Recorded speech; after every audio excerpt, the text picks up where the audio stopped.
Olá, sejam todos bem-vindos. Eu sou Stephanie e este é o Atípicos, porque ser diferente é normal.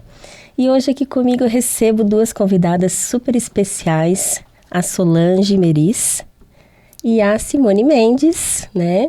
E eu vou contar um pouquinho sobre elas.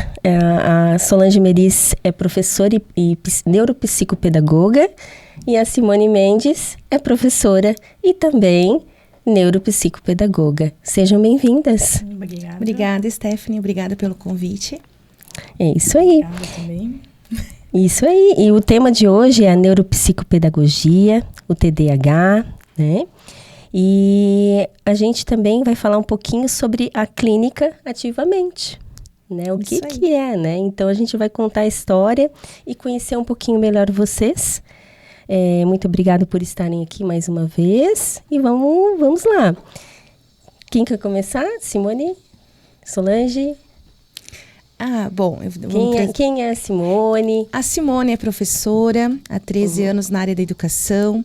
Sou neuropsicopedagoga clínica institucional. Temos agora nosso consultório, nossa clínica, né? É o Espaço Neuropsicopedagógico Ativamente. Eu e a Solange nos conhecemos por meio da educação, porque somos professoras, né? E também fizemos a nossa especialização juntas, né? E no ano passado tivemos essa ideia de criarmos o nosso espaço, buscando melhorar o atendimento para as crianças neurodivergentes que estão em sala, que nós conhecemos também, né? Quantos anos de parceria, então, agora? Desde que nós nos conhecemos, já fazem o quê? Uns seis anos, mais ou menos. É bastante estrada, né? E experiência, né? E trabalharam juntas na escola, sim? Não, só companheiras da educação, é isso? Isso. Que isso legal. E um pouquinho a Solange. Então, né? Eu sou Solange também, sou mãe atípica, né? Sou professora há 18 anos. Uau. Já. E como a Simone já comentou, a gente fez a nossa especialização de neuropsicopedagogia junto e ali a gente já trocava ideias e falava a respeito de futuramente, né, a gente ter nosso espaço.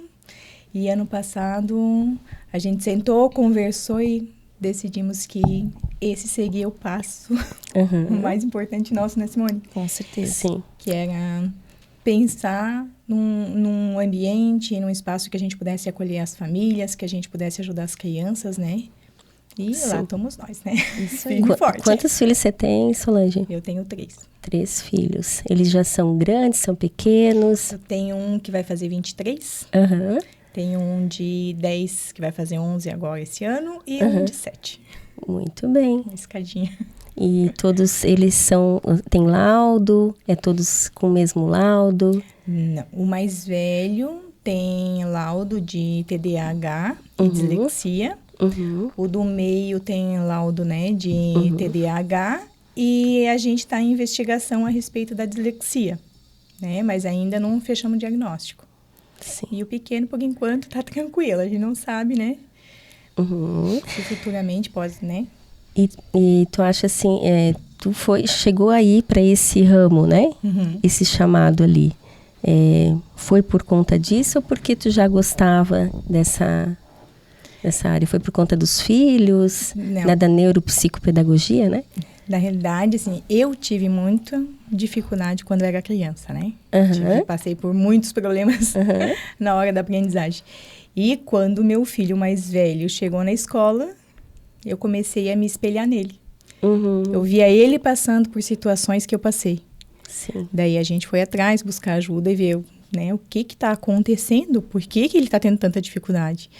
E fazendo toda a avaliação dele, a gente descobriu a dislexia e o TDAH, né? Desde aí a gente acompanha ele, né? Fez terapia há um tempo. Daí depois ele conseguiu, hoje ele dá conta sozinho, né? Sim. Faz a faculdade, faz tudo, tem uma vida normal. Mas foi E ali foi a minha paixão. Quando eu comecei a ver ele tendo dificuldade, eu me perguntava como ajudar, né? O que mais eu posso fazer para ele? Então, ali a gente começou uma busca por conhecimento, né? Tanto eu quanto ele, muitas vezes, né, me dizendo aonde que ele tinha dificuldade, como ele estava se sentindo, e ali foi abrindo as portas para cada vez eu ir buscar mais, e a minha paixão só foi aumentando pelas crianças atípicas, quando tu vê, assim, sabe, que é difícil e, de repente, tu vê a criança superando, te olhando, ou te vendo te dar um abraço que ela conseguiu, eu acho que é a forma de pagamento melhor que tem, né? Sim. Que idade que tu passou por isso com ele, assim? Ele tinha que idade? Ele tinha 6 anos na época, fazendo 7, bem no comecinho, a gente já começou a observar. Daí, quando a gente começou a buscar aqui, né, em Rio do Sul, acompanhamento, primeiro, tudo era normal, né? Que era para me acalmar, que tudo tinha tempo. E eu olhava cada vez que eu ia fazer tarefa com ele, ajudar ele, eu disse, não é normal. Tem coisas que não é normal, já passou do normal. E daí a gente, conversando com outras pessoas, um dia veio a Manu, na escola que eu trabalhava, e eu comecei a conversar com a Manu. Eu disse, Manu, né, tu que tá mais tempo na área, talvez tu sabes me informar alguma coisa. E ela disse assim, olha, pelo que tu fala, ele é muito parecido com um dos meus meninos. Daí ela me orientou para procurar atendimento em Blumenau. E lá a gente buscou a doutora Lúcia na época, né? E a gente fez acompanhamento com a Vera, que é a psicopedagoga em Blumenau, que fez toda a avaliação dele. E foi, né, através mesmo da Vera que eu fui me apaixonando mais. É uma paixão que a gente vai criando, até pelo fato da gente ser professora, né? A gente vai criando isso com os alunos, né? Mas Deus já manda a gente para cá, né? Com esse chamado para a gente observar o outro, né? E, no caso, para você, foi sendo mãe, né? Foi. Mas é muito especial quando uma pessoa tem um chamado especial para uma coisa, né?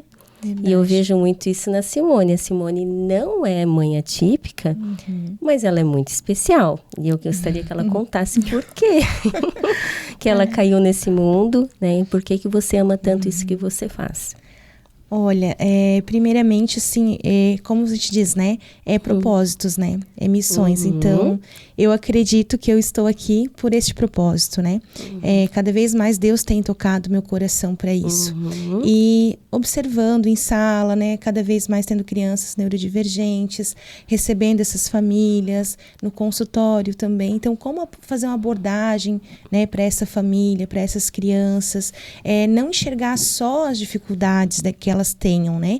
Mas também as potencialidades que elas também têm, trabalhar em cima disso, né? Que é muito importante. Então, esse olhar humanizado, empático, de acolhimento, isso é muito essencial para todos, né? Sim, e o poder, né, do ser humano, né? Se colocar no lugar do outro, não só se colocar, mas também, assim, observar o que eu posso servir, né? O que eu posso ajudar, né? A Solange comentou em relação ao filho, né? Mas eu penso, você com teus atendimentos, que eu sei que, né, como é que funciona um pouco, né? E a gente já vai contar sobre isso. Mas eu vejo, assim, o que eu posso ajudar a outra pessoa, né? E tu tens esse carinho com todos, com amigos, né? Eu conheço um pouco a Simone mais de perto, né? Posso falar com propriedade, né? Tem esse acolhimento, né? E a gente também, nós 3 estamos, né, num projeto, né, das mães atípicas, né, que a gente tenta sempre trazer todo mundo e ajudar todo mundo, né, Mães e Vozes. Mães e Vozes, né? Se quiser, vai longe. E a gente procura, né, tanto é que teve até uma outra mãe que não era, né, atípica, estava passando uma situação, a gente, ela pediu para estar vindo, a gente abriu as portas, né, e assim, o projeto, ele tem um objetivo, né? Que é para as mães atípicas. Mas, acima disso, a gente, né, pode estar trabalhando com pessoas que tenham outras coisas, outras necessidades. E se quiser a nossa ajuda, tenho certeza que ninguém vai... Sim, com certeza. Né, fechar a porta, né? Vocês gostariam de falar um pouquinho do projeto também, do Mães e Vozes? Como é que é para vocês estar nele, coordenar, ajudar... Esse projeto, ele foi destinado por Deus, né? Você já sabe, né? Eu e você somos idealizadoras do projeto. Encontrei você, a pessoa enviada por Deus, né? Amém. Com certeza. E juntas a gente iniciou esse projeto, né? Justamente para ter essa rede de apoio para essas mães, esse acolhimento, levar informação. E com a graça de Deus também, ele está tomando proporções maiores e o nosso propósito, nosso objetivo está sendo atingido, né? E para mim é muito grandioso isso, sabe? E com certeza está ajudando muitas mães. Muitas. Na verdade, né, a Simone é minha parceira no projeto ali da idealização, e a gente tinha uma conversa que se a gente ajudasse uma mãe, já estava bom, né, Simone? Verdade. Então, assim, a gente não tinha nem pretensão, a gente achava que ia ser só uma conversa, uma roda de conversa e tal, né? Então, para ver como Deus é bom, né? Ele já tinha preparado muitas coisas maiores pra gente nesse momento ali, né? Isso e mesmo. É muito bom receber, então, também aqui para falar, né, do Mães e Vozes, né? E para Sol, como é que tem sido o Mães e Vozes? Eu acho que desde o início, né, o projeto ele tocou muito a gente, porque tu saber que tu tem um espaço para estar trocando ideias, trocando experiência com pessoas que passam todos os dias pela mesma situação, é diferente, né? É acolhedor. Tu ter esse momento. Né, quando a Simone comentou comigo a respeito do projeto e depois, né, vocês fizeram o convite, eu fui, o primeiro momento, pensei, meu Deus, será como é que vai ser? Tem aquela ansiedade, né? Daí tu chega lá, tu se sentir acolhido e tu olhar para um lado e tu vê que muitas pessoas passam pela mesma situação que tu tá passando, né? E tu tem um momento, de repente, só para ti. Esquecer família, esquecer filho e dizer assim, não, agora é meu momento. E um espaço sem julgamento, né? Sem julgamento. Porque a gente, enquanto mãe atípica, na verdade, eu acho que o ser humano em si não precisa nem ser mãe atípica para passar por muito julgamento na sociedade, né? A gente passa muito julgamento. E eu acho mais difícil é quando tu olha o julgamento das pessoas, falando assim, eu sei como é que tá. Né? Eu imagino como é que... Não é a mesma experiência. Lá, quando a pessoa fala assim, ó, eu sei o que tu passa, é porque ela realmente sabe. Né? Ela vive isso no dia a dia. Por mais que as pessoas, né, dizem assim, eu consigo imaginar o que tu passa, as pessoas vê o lado de fora, mas não vê as 24 horas que a gente convive. As dificuldades, né? As desafios, né, do dia a dia, né? E é daquele de tu olhar e dizer assim, meu Deus, será que eu tô fazendo certo? Será que eu tô exagerando? Né? Será que vai dar certo o que eu tô pensando? Então, a gente sempre fica muito naquele será. E, de repente, tu começar a conversar com outras pessoas e tu vê que a mesma angústia tua é do outro. E tu escutar que alguém, daqui a pouco, diz assim, não, eu fiz e deu certo. Eu tive um resultado. Então, eu penso, não, eu tô no caminho. E eu acho que esse projeto, assim, eu acho que caiu como uma luva para as mães que têm, né, que passa por isso todos os dias, que enfrenta esse desafio diário. Eu não tenho o que falar, assim, eu acho que só agradecer mesmo, né, agradecer a ideia que vocês, né, tiveram, né? Colocaram, porque idealizaram. Foi dele mesmo, né? Exato. Se Deus quiser, né. Que a gente nem se conhecia, né, Simone, anteriormente, né? Então... A gente foi se conhecer pela rede social, na verdade, pela né? rede social. E foi... A gente foi conversando, daí a Simone falou pra mim assim... você fala muito sobre autismo. Eu adoro o autismo, né? Tu foi indo, né? Isso aí. A gente foi conversando, daí a gente marcou um café, né? Pra conversar. E depois de lá a gente não se largou mais. Estamos juntos até agora. Estamos juntos até agora, né? Então, acho que isso tudo fez Mães e Vozes também. Mas sim, todas as mães também, né? Agora crescendo também, né? Ampliando as coisas. E eu acho que ninguém segura mais nós. Com certeza. E né? Deus no comando, né? Tem Deus no comando, é tudo, onde né? está Deus mandando. E falando antes ali, né? Sobre a importância do grupo também, a questão de validar, né? Os sentimentos, né? Porque Isso é muito importante, né? quer falar um pouquinho? Não, né? É a questão da questão assim, né, de você falar uma coisa que você está passando, não dizer para o outro que não é aquilo, né? Tentar ouvir, claro, mas dizer a tua opinião em relação àquilo, né? Eu estava numa conversa anterior também falando sobre neurodivergência. E às vezes as mães são muito não ouvidas, assim, a Simone também é acostumada no consultório escutar muito isso, né? A gente já conversou sobre isso, que é a questão, né, a Solange também, né, sobre a questão, assim, a mãe passa muito tempo na negação, porque as pessoas ficam também negando o sentimento que a mãe está tendo em relação a criança não tá certo, isso aqui. Eu não estou sentindo que está certo. Não. Procura pelo em ovo. Não, coisa da tua cabeça, né?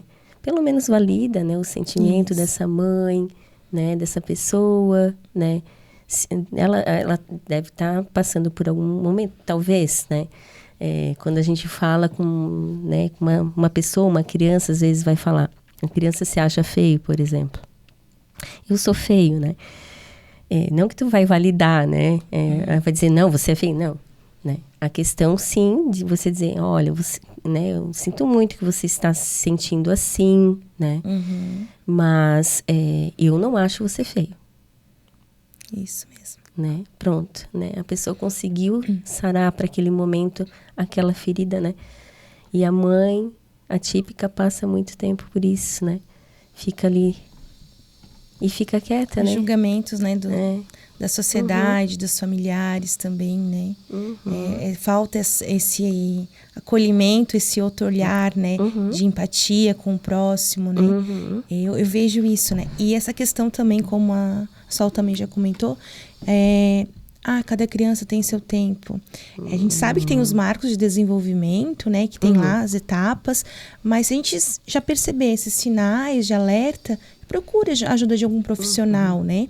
E nós, enquanto professores, nós temos um papel muito fundamental para isso também. Porque as crianças passam a maioria do tempo conosco em sala, né? Então, ali que nós temos esse olhar, não de comparação, né? Que a gente vai comparar as crianças uma com a outra, né? Mas justamente por esses marcos de desenvolvimento, a gente já consegue observar algum atraso que a criança possa ter na fala, né?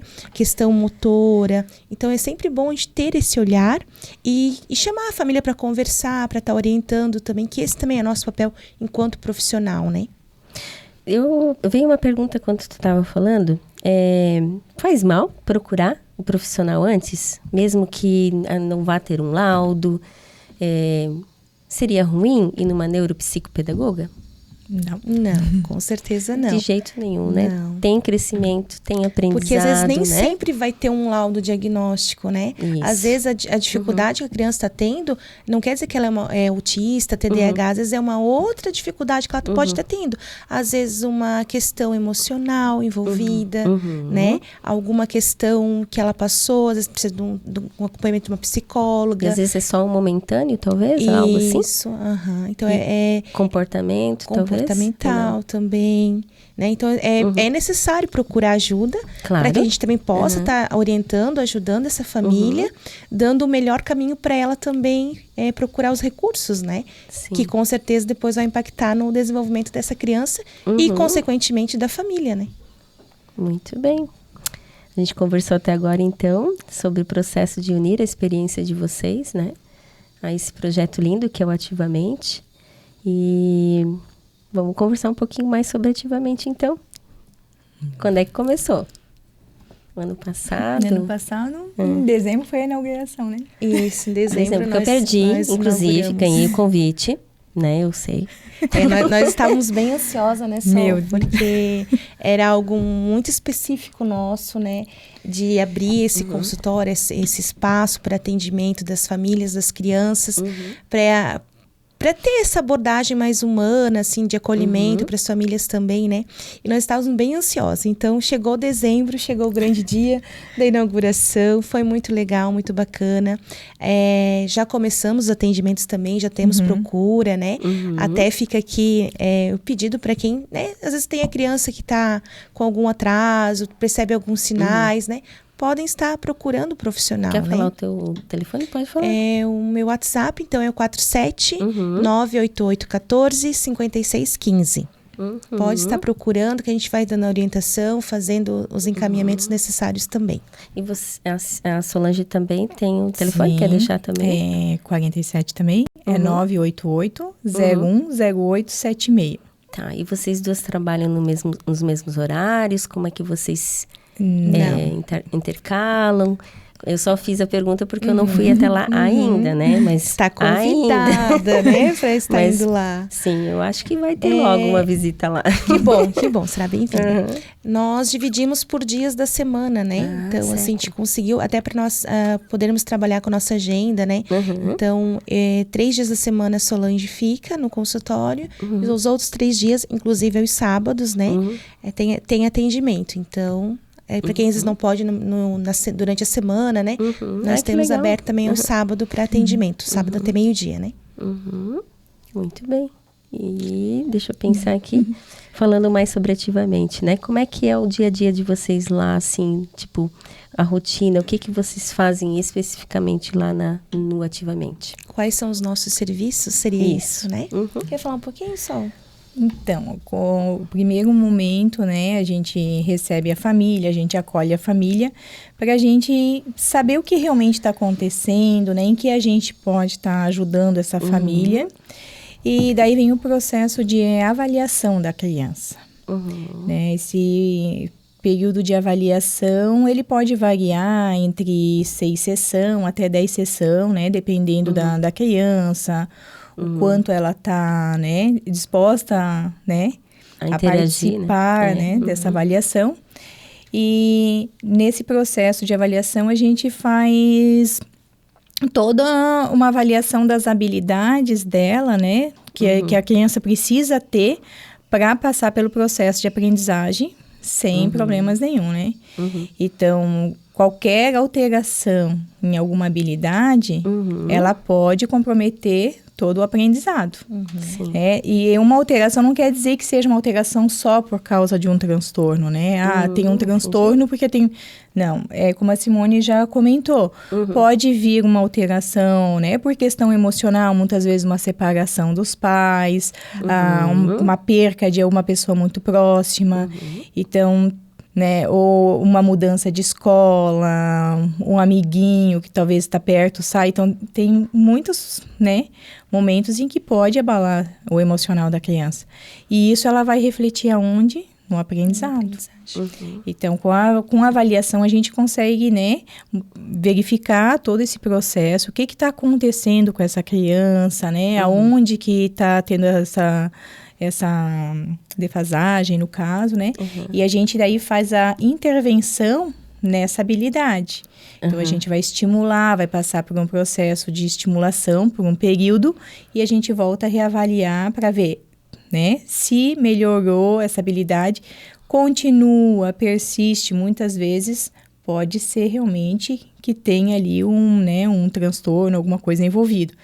Mas tudo depende, né? Por isso que é feita a avaliação. Tudo depende do que a criança está passando. Então, assim, e não é a gente que vai fechar um diagnóstico, não é nada disso. A gente vai levantar hipóteses diagnósticas, né? Então, que vocês fazem a avaliação, né? É isso? Isso. Daí a gente avalia todas as alterações que dá, a gente verifica, né? Por que deu essa alteração? O que está acontecendo? Então, para isso, a gente usa testes padronizados, a gente usa avaliação quantitativa, qualitativa, né? Observação, é tudo feito. E, a partir dali, a gente consegue ver, mas tem pontos específicos, né?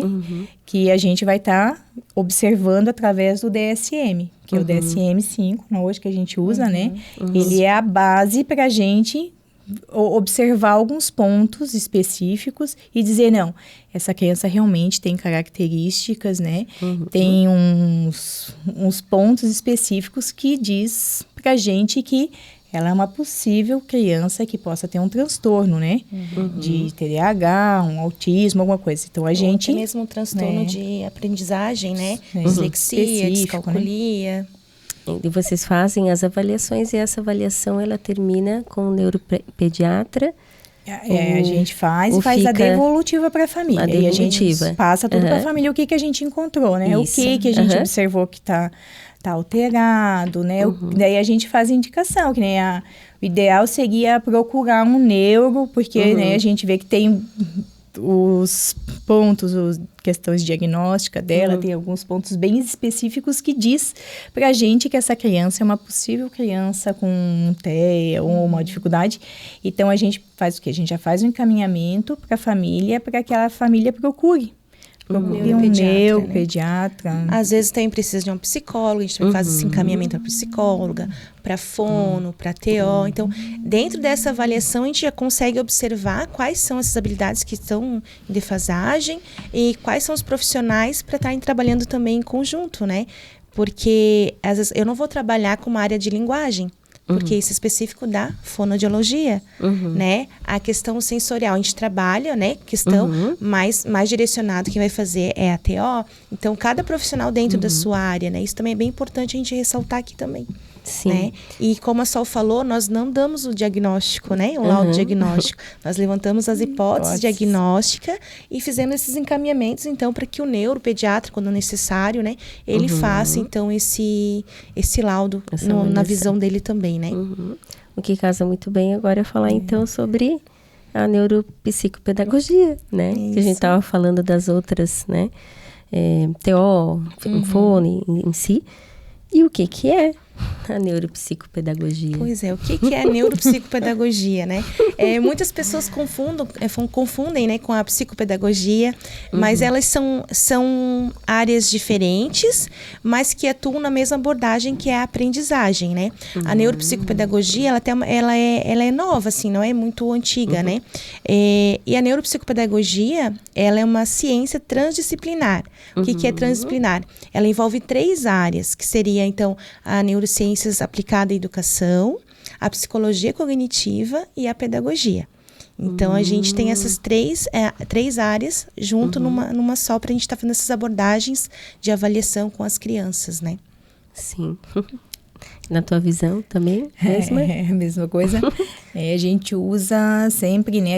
A nossa base é conhecer um pouquinho sobre o desenvolvimento, né? Como é que esse cérebro funciona? Então, a gente precisa estar sabendo, entendendo um pouquinho de como ele funciona para que a gente possa, né, estar trabalhando mais específico. Que nem eu preciso saber, né, uma questão, que está com mais uma dificuldade mais de linguagem, mais fala, o que está alterando, que ponto mais ou menos do cérebro, né, tá. Então, daí, a partir daí, a gente já sabe, a gente precisa conhecer, né, o sistema nervoso, como que ele funciona. A gente vai trabalhar. Como que ele funciona em relação à aprendizagem, desenvolvimento humano, né?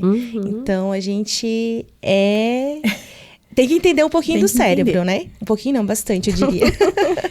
É que todo dia a gente aprende um pouquinho mais, né? Porque cada ser humano é único, né? Verdade. Então, ele né? Sempre todo aluno novo, toda pessoa nova que a gente encontra na vida, a gente aprende alguma coisa com ela, né? Às vezes menos, né? Às vezes mais, né? E cada ser humano é único, né? Isso aí. E qual a importância no contexto escolar, Simone, para a neuropsicopedagogia? É bem importante, né? Porque justamente é nessas avaliações que a gente consegue enxergar onde é que está essas áreas específicas do cérebro que estão com mais defasagem, né? Que causa essa dificuldade na aprendizagem da criança. E em cima disso, entra a neuropsicopedagogia, né? Na questão da aprendizagem, as abordagens que vamos fazer com essas crianças depois da intervenção, né? Principalmente, como a Sol falou, depois da avaliação, não precisa esperar um laudo, né? Se caso a criança tem algumas características de algum tipo de transtorno, não precisa esperar um laudo para começar a intervenção. A intervenção a gente pode começar antes mesmo de ter um laudo diagnóstico, né? E por isso que é importante, a gente vai trabalhar nessas áreas cerebrais, trabalhar essas funções cognitivas, as funções executivas, que é muito características, né, principalmente de TEA e de TDAH, eles têm mais dificuldades, né, de controle inibitório, atenção, planejamento, né, questão organizacional, executiva, né, e essas funções executivas. Então, é muito importante. Uhum. E eu gostaria de saber, Solange, sobre a importância da neuropsicopedagogia para as famílias, no ambiente familiar, né? Para a tua casa, assim, né? No cuidado com os teus filhos. Por que tu acha que é importante ter uma ou cuidado, né? Ou fazer a terapia junto com a neuropsicopedagoga? Eu acho que tu compreender, né, o processo de aprendizado da criança. Tu vê que alguns traços, algumas características dela é porque ocorre realmente uma alteração nesse cérebro. Uhum. Principalmente eu vejo, né, todos os transtornos, mas eu convivo com TDAH, né? Sou TDAH. Uhum. Né? Então, sim. Assim... Tu tem laudo também? Tenho, então. Então, acho assim, tu compreender o que tá alterando, né? Saber que ali dentro do teu cérebro, tem uma pequena alteraçãozinha que faz toda a diferença na tua vida no dia a dia. Principalmente o TDAH nas funções executivas, né? Isso. Que a gente é muito bom em pensar, em criar, se tu deixar pra gente, a gente... Agora, tu conseguir organizar isso, separar em partes e executar, daí já é um processo um pouquinho mais lento, assim, mais dificultoso pra gente, né? E tu saber, né, como muitas vezes, se eu parar, como que eu vou fazer? Saber dividir esse serviço, criar uma rotina. Então, isso tudo ajuda a gente, né? Em casa, né? Ajuda em casa com os filhos, no dia a dia principalmente, né? Assim, eu acho que a parte mais importante é a gente conseguir se organizar, ter essa rotina, né? E a neuro ajuda muito pra gente conseguir compreender o que está acontecendo, por quê? Que muitas vezes, né? A gente age, né? Principalmente TDAH, a questão do impulso. A gente é muito impulsivo. Quando eu fiz no metade do caminho, eu já me arrependi. Porque vai pelo impulso. Então, muitas vezes, né? É necessário a intervenção na medicação para estar ajudando a gente um pouquinho, né? Porque tem toda a alteração do sistema dopaminérgico da gente, né? Então, a medicação, ela ajuda. Mas não é tudo, né? A gente precisa da terapia. E para a criança, mais ainda. Porque a criança, a gente, quando adulto, a gente consegue se olhar e dizer, opa, tá errado aqui tá errado. Né? Eu preciso parar, eu preciso voltar. Eu preciso me policiar e me reorganizar. Mas a criança, não. A gente, quanto adulto, tem que mostrar isso para ela. Então, ela precisa aprender isso desde pequena para facilitar a vida dela no futuro. Mas quem vai fazer isso vai ser a gente, né, quanto adulto. Então, a neuropsicopedagogia, ela faz muito esse papel de mostrar para crianças caminhos, formas de ela conseguir se reorganizar e fazer as coisas de forma organizada e ser efetiva. Então, principalmente criança, né, neuroatípica, que ela tem mais dificuldade, né? Aprender que ela pode fazer em partes as coisas. E como ela aprende, porque cada um tem uma forma diferente. Eu não posso usar o mesmo método para mim, para Simone, para ti. Cada um vai ter uma forma. Então, eu tenho que saber avaliar essa criança e descobrir qual é a forma que ela aprende melhor. Tem gente que aprende melhor ouvindo. Tem gente que aprende melhor escrevendo. Tem gente lendo. Então, a gente tem que observar cada, né, habilidade da criança justamente para isso, para descobrir quais são as habilidades que ela tem mais forte e que eu possa usar isso a benefício dela, para desenvolver e estimular as outras habilidades que estão defasadas. É muito importante também começar de pequeno também, quando a mãe nota alguma coisa diferente, né? Porque fazer mal não faz, né? Para a criança passar por uma avaliação. A gente fala que, principalmente na primeira infância, né? Que é de 0 a 6 anos de idade, é onde acontecem os maiores números de sinapses, né? Que o cérebro está se formando. Então, quanto mais cedo começar as intervenções, melhor para esse cérebro, para essa criança, para esse desenvolvimento. Por isso que é bem importante começar cedo as intervenções. E tu tocou num ponto bem interessante também, né, Simone? Sobre impulsos. né? Que eu sou um pouco impulsivo. E essa impulsividade, às vezes, na vida adulta, leva a pessoa, né, a vícios e muitas coisas que não é legal, né? Às vezes não consegue parar, né? Isso o cérebro não para também, né? Do neurodivergente, assim, é bem, né, ligeiro. Então, por isso que é tão importante e necessário o trabalho que vocês fazem, né? Com certeza. E a criança TDAH, ela tem muito forte isso. Tanto Questão da impulsividade, né? Tem um índice bem alto de, né, usuários de álcool e droga, que eles têm, né, as características, porque a maioria não é diagnosticado, né? E quando adulto vai verificar as características, realmente era uma criança que tinha tudo para ter sido diagnosticada com TDAH. Justamente por esse impulso. E por que que ela se encontra na droga, no álcool, e para ela melhor? Porque o álcool e a droga, eles fazem a mesma sensação, né, de prazer que a criança precisa. Então, se eu usar um álcool, uma droga, eu vou ter um prazer imediato, eu vou conseguir me estabilizar, que é o que faz um medicamento numa criança com dificuldade.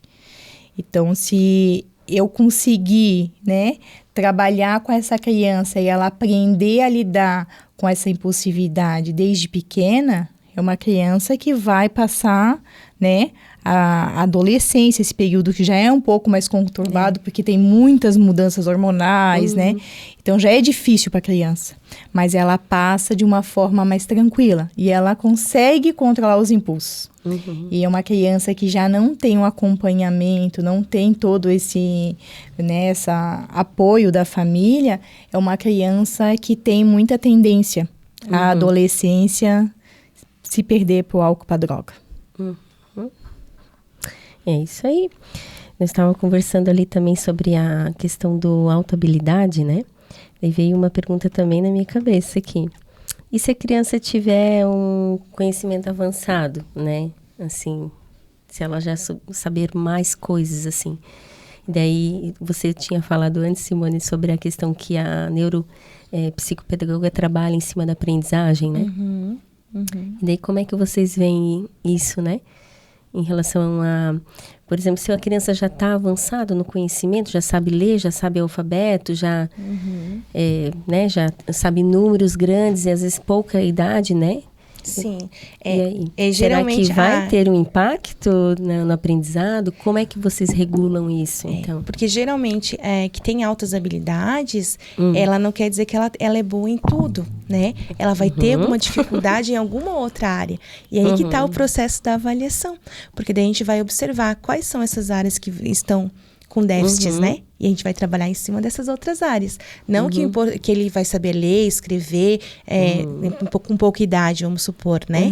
Mas vai ter outras áreas que com certeza vai estar com algum déficit. Coordenação motora, interação social, qualquer outra situação. Então, a gente vai trabalhar em cima dessas áreas que estão com dificuldade. Então, é muito importante salientar isso, né? Para as mães, né? Para os nossos ouvintes, Isso. né? Que é um erro comum, né? E uma pergunta de mãe, né? Porque o meu Augusto, ele já está avançado em algumas coisas, né? Inclusive com inglês, né? Às vezes eu ensino, e daí ele já sabe todos os nomes de animaizinhos, né? E ele só tem 3 anos. Mas, se está aprendendo uma coisa, está muito lá na frente... Tem outras que ficam... né? Tá desequilibrado. Isso e aí. o trabalho da neuropsicopedagoga é realmente tá ajudando nesse processo para estar ajustando o que é necessário, né? Isso aí. Porque assim, né, querendo ou não, a gente trabalha muito com transtornos, né? Transtorno mental, o DSM. DSM-5. Eu falo sempre DSM-55, né? Mas ele trabalha transtornos mentais, é isso, né? Isso, E é um lá manual, né? é Um manual diagnóstico. E vocês também trabalham com ele também, Sim, a neuropsicopedagogia também. Ele é a base nossa. Guia, né? Ele é nosso guia. Nosso Porque lá guia. tem todos os transtornos, né? Então, tem os transtornos de aprendizagem, autismo, TDAH. Então, assim, se a gente percebe que a criança já tem algumas características, a gente também recorre ao DSM, porque lá tem tudo explicadinho, né? Os critérios para fechar um diagnóstico. Então, ele é nosso guia. É difícil às vezes, né? A gente tá...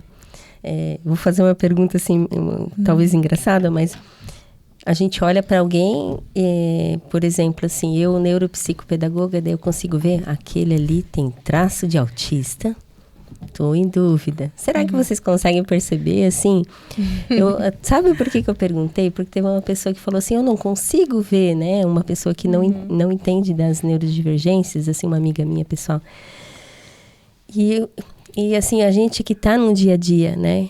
Os meus 2 meninos são autistas, então eu tenho um olhar assim, eu consigo perceber algumas coisas, mas não dá avaliação para ninguém, né? Mas enfim, vocês trabalham na área, daí talvez seria um pouquinho diferente também. Como é que é para vocês? A gente escuta muito assim, noção de... eu sou autista. Eu sou TDAH. Nesse auto-intitulo, né? Mas assim, não é assim que funciona. Porque para tu ser autista, TDAH ou qualquer outro transtorno, tem lá no DSM, tem os critérios. E tem que fechar aqueles critérios para tu se encaixar realmente, né?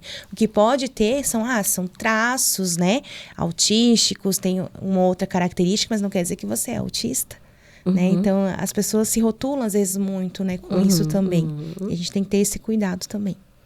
E às vezes tem mães, que vamos falar um pouquinho das mães, que às vezes elas ficam muito na dúvida e elas vão muito procurar informação sozinhas, né? É que tudo tem um tempo, que assim, alguns critérios que aparecem no DSM, ele tem que ser, observado na criança por mais de 6 meses. Tem critérios que tem que ser avaliado e observado por mais de 1 ano. Então, tu tem que ver, realmente acontece isso na minha casa, acontece na escola, acontece em ambientes sociais, e ele é um comportamento, no caso, recorrente, acontece quase diariamente, ou pelo menos 2, 3 vezes por semana, e por um tempo, né, de 6 meses, 7 meses a mais. Então, isso já dá alguns traços de que, é alguma coisa permanente. Agora, aconteceu, né, umas 2, 3 vezes, aconteceu uma vez no ano. Então, esses pontos, tudo que a gente observa também. Então, tem que ter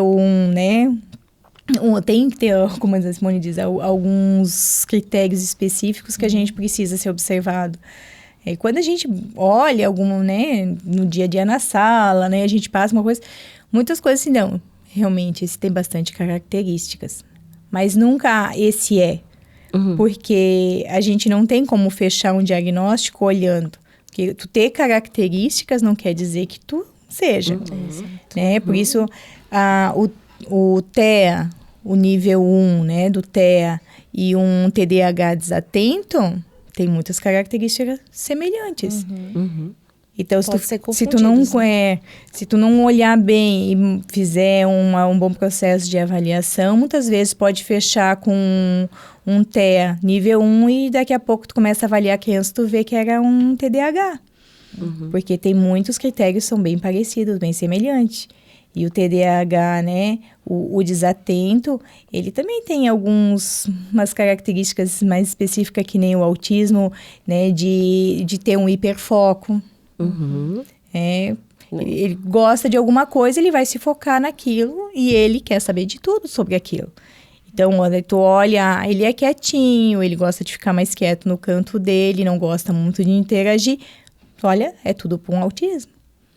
E daí, quando tu começa a observar os pontos específicos, tu faz uma avaliação, tu vê as habilidades, tu começa a observar que aquilo não era um TDAH, um autista, era um TDAH, né? Só do tipo desatento.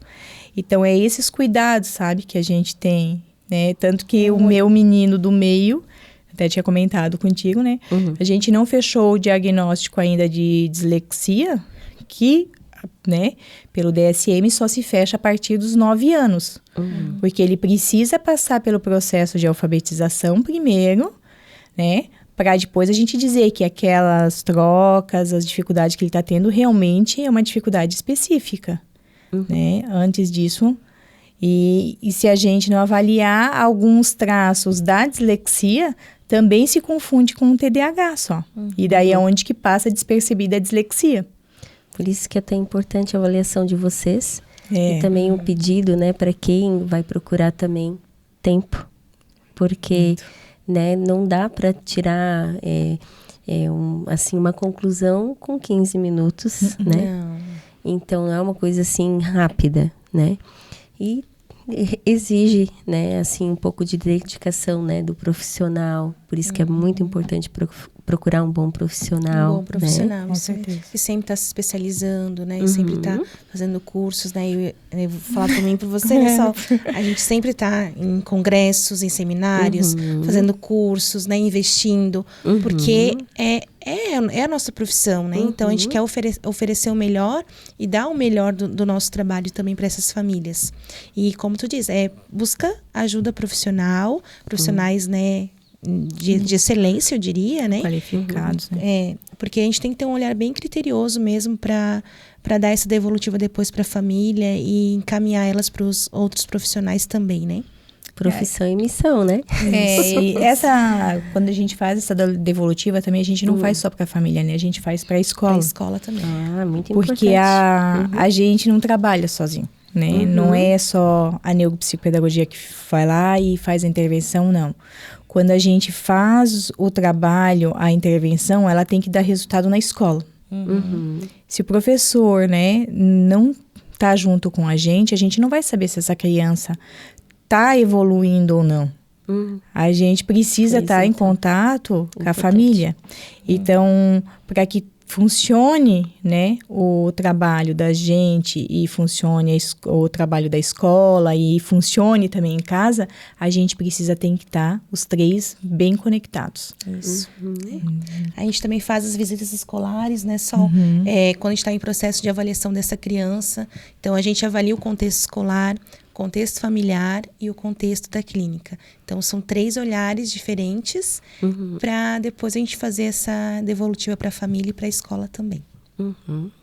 Muito legal. Então, quer dizer que os pais podem esperar a ajuda de vocês, né? Com certeza. De apoio, né? Para estar cuidando da criança, né? Também dentro do ambiente escolar. Com certeza. Que legal, gente. Que especial o trabalho de vocês. Vamos falar um pouquinho sobre o TDAH? Enquanto neurodivergência, né? Vamos falar. Vamos falar, né? O que é? É um dos diagnósticos mais comuns, eu anotei aqui, né? E ainda cercado de muitos mitos e julgamentos, né? Por que tem essa, né? Essa fala aqui dos mitos? Dos mitos, né? Geralmente a gente vai falar pelo aspecto de aprendizagem, né? A criança é julgada como... vou usar aqui burra, preguiçosa, né? E por trás disso, às vezes está um TDAH, que não foi ainda identificado.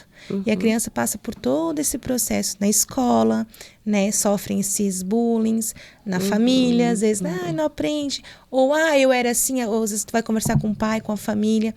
Mas eu também era assim, daqui a pouco passa, né? E fica postergando e essa criança está lá em sofrimento. A gente diz que ela está em sofrimento, né?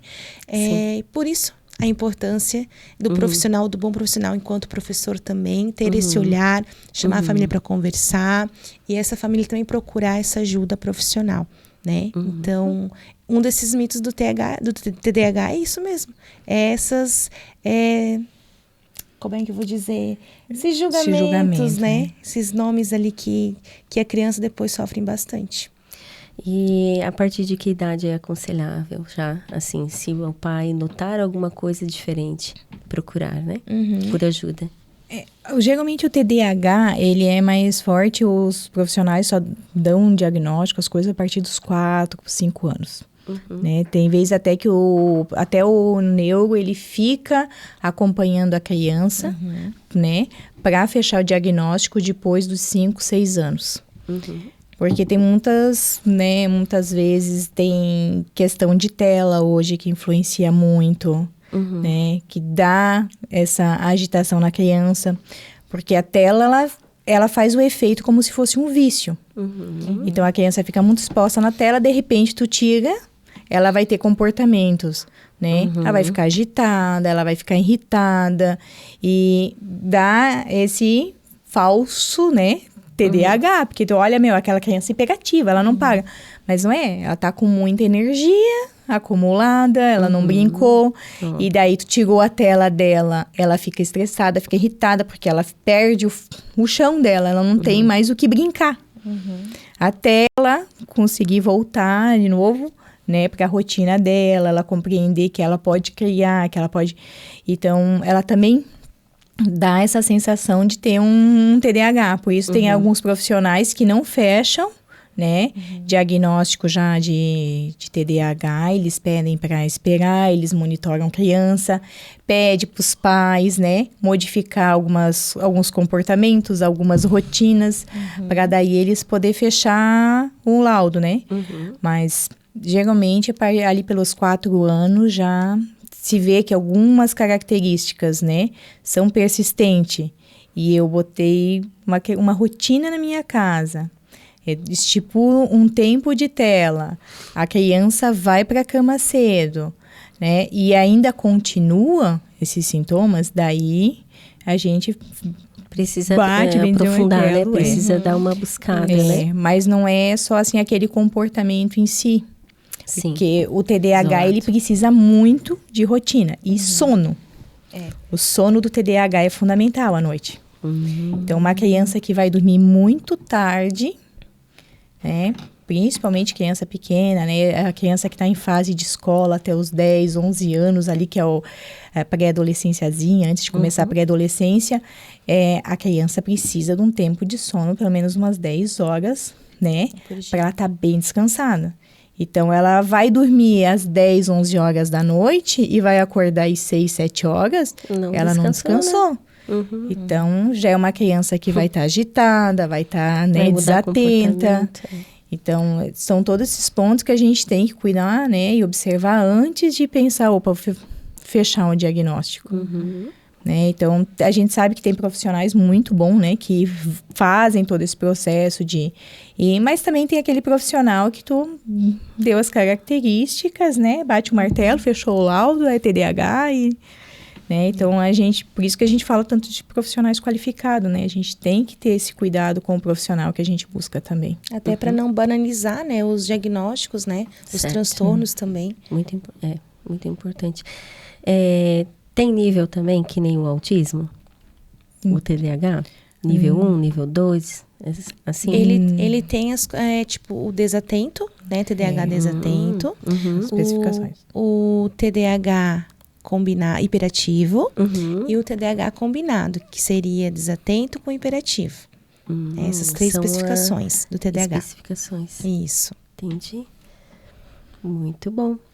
Os desafios do TDAH na escola. Quais são os desafios? Já desde cedo tem muitos desafios pro TDAH? Tu tem uma turminha de pequenininhos, né? Tu trabalha com infantil, né? Muitos anos. Você trabalha com infantil na mesma idade? Sim, 13 anos. Sempre com a mesma idade? Não, são idades, né, variadas, depende do ano. Mas faz 2 anos que eu tô com a mesma turma, da mesma idade, né? E sim, os desafios são grandes, né? Tanto para a escola quanto para a família. Mas que nem essa questão que a Sol falou, é essa observação que nós temos que ter, né? Essa conversa com a família, como é que tá em casa, a rotina, questão do sono, né? Isso tudo é muito importante para depois a gente fazer esse encaminhamento para os profissionais, né? E geralmente eles não dão medicação enquanto está nos 4, 5 anos, né? A medicação é um caso assim mais ao extremo, né? Porque eles ainda são muito pequenos, enfim, né? Essa é a conduta profissional mesmo dos médicos.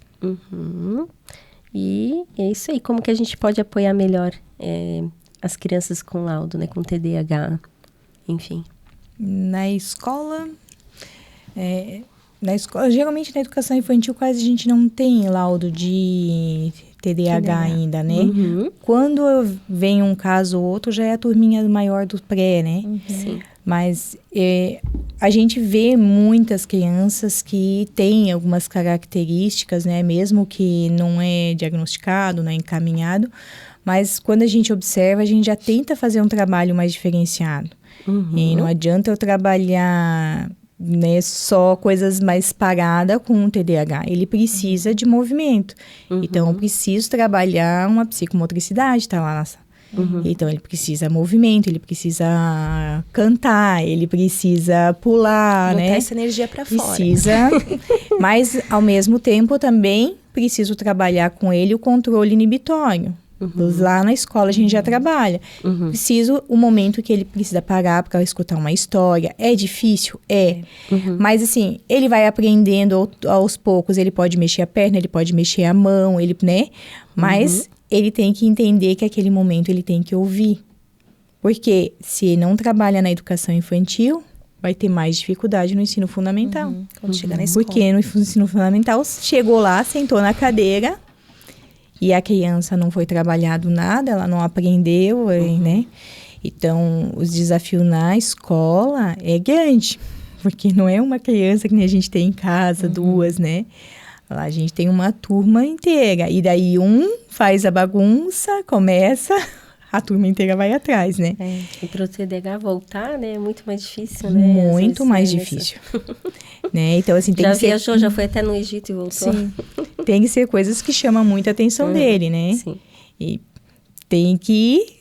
o professor tem que rebolar muitas vezes para dar conta numa sala que tem um TDAH...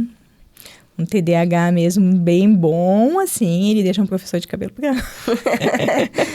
É isso aí, minhas amadas. Foi muito bom receber vocês aqui, né? Tomara que logo vocês voltem em novo episódio pra gente conversar mais, porque eu tenho certeza que a neuropsicopedagogia não para por aí, né? Não, com Tem certeza muito não. mais coisas, não é só TDAH, né? Sim. Mas como a gente resolveu falar disso também, e é um assunto bem importante também, né?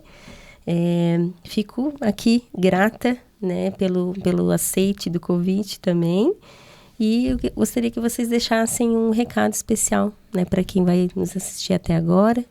E pode falar. Gostaria de agradecer o convite, né? Foi muito bom estar aqui com você. E falar para os pais, né, que estão nos ouvindo, persistiu alguns sinais ali, algumas características, né?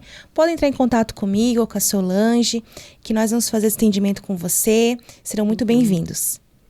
Isso aí. Agradeço também, né, Stephanie, o convite, apesar de estar meio envergonhado para falar. Mas, não tem problema. agradeço de coração o convite e, com certeza, assim, né, mais que seja difícil muitas vezes a gente receber um laudo, né, de saber que o filho da gente tem alguma coisa, o mais difícil é a gente olhar e ver que a gente está deixando ele de lado, né, não está cuidando dele, não está dando atenção para ele.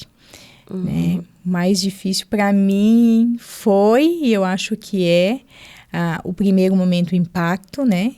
Mas daí quando tu olha e tu vê que teu filho tá conseguindo evoluir, eu acho que esse é o melhor presente que tem, diferente do laudo, né? Que o laudo é só um papel que diz para mim qual é o caminho que eu tenho que seguir, como que eu vou ajudar. Né? Então, não tenham medo do laudo, né? E pensem, principalmente, exclusivamente, eu acho, no filho. No que eu posso ajudar ele. Só isso. É isso aí, gente. Obrigada. Então, a gente está ficando aqui, né, com mais um episódio do Atípicos. Quero agradecer a todos que ficaram conosco até agora. E até o próximo. Tchau.